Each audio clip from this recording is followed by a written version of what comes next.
নমস্কার বন্ধুরা, Kakuli kitchen and ট্রাভেলে তোমাদের সকলকে আমন্ত্রণ জানাই। নিরামিষ খাবার মানেই অনেকেই বলে যে নিরামিষ দিয়ে ভাত খাওয়া যায়, কিন্তু এইভাবে যদি নিরামিষ রান্না করা যায় খেতে কিন্তু দুর্দান্ত হয়। তা আজকে আমি বানাচ্ছি থোড়ের ঘন্ট। আর থোড় ঘন্টটা বানানোর জন্য কড়াইতে দিয়ে দিয়েছি সর্ষের তেল খুবই অল্প পরিমাণে, আর তাতে দিয়ে দিলাম সামান্য একটু হিং।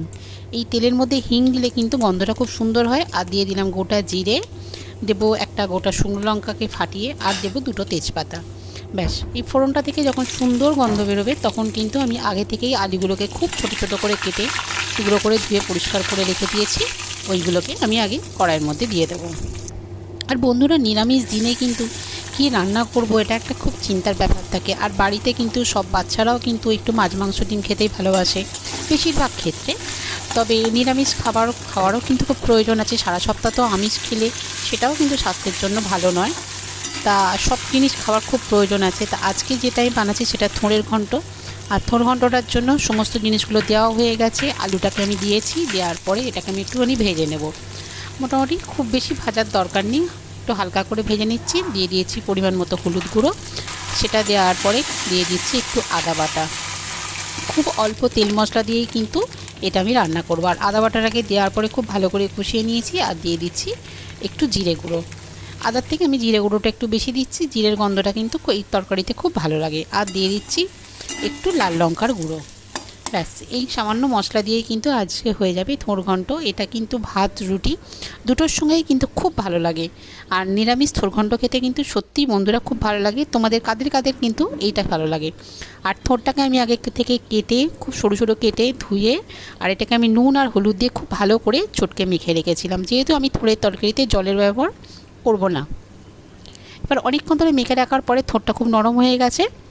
এবার আমি এটাকে খুব চেপে চেপে এটার জলগুলো বার করে দিচ্ছি। আর মশলাটাও কষানো হয়ে গেছে। এবার আমি থোড়গুলো ওর মধ্যে দিয়ে দেবো। দেখে বুঝতেই পারছো থোড়টা কিন্তু খুব নরম হয়ে গেছে। আর আমরা সকলেই জানি থোড়টা কিন্তু সিদ্ধ হতে একটু বেশি সময় লাগে। তবে আমরা যদি নুন হলুদ দিয়ে এরমভাবে চটকে রেখে দিই তাহলে কিন্তু থোড়টা ভীষণ সুন্দরভাবে নরম হয়ে যায়। যাই হোক বন্ধুরা, তোমাদের সঙ্গে কথা বলতে বলতে সমস্ত থোড়টা আমি দিয়ে দিয়েছি। এবার সমস্ত মশলা দিয়ে থোড়টাকে আমি কষাতে থাকবো একটু মাঝারি আঁচে।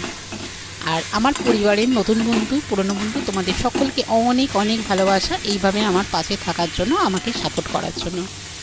আমি জানি যে আমি হয়তো ঠিকমতো সবসময় ভিডিও দিয়ে উঠতে পারি না নানা কাজের জন্য। তো যাই হোক, তোমরা তো আমার পরিবারের লোক, নিশ্চয়ই তোমরা আমাকে ক্ষমা করে দেবে এবং আমাকে এগিয়ে নিয়ে যেতে সাহায্য করবে। আর বন্ধুরা, তোমাদের সঙ্গে কথা বলতে বলতে আমার মনে হয়েছে ঝালটা একটু কম হবে, একটুখানি গুঁড়ো লঙ্কা দিয়ে দিলাম। আর দিয়ে দিলাম পরিমাণ মতো নুন। কিন্তু মনে রাখতে হবে যে গুঁড়ো লঙ্কাটা কিন্তু দিয়েছি আর নুন দিয়েছি, নুনটা কিন্তু আমি আগে থেকেই দেওয়া ছিল থোড়ের মধ্যে মেখে রেখেছিলাম। তা এখন দেওয়ার সময় একটু পরিমাণটা বুঝে দিতে হবে। আর বলেছিলাম থোড়ের ঘন্টটা আজকে একদম হেলদি হবে।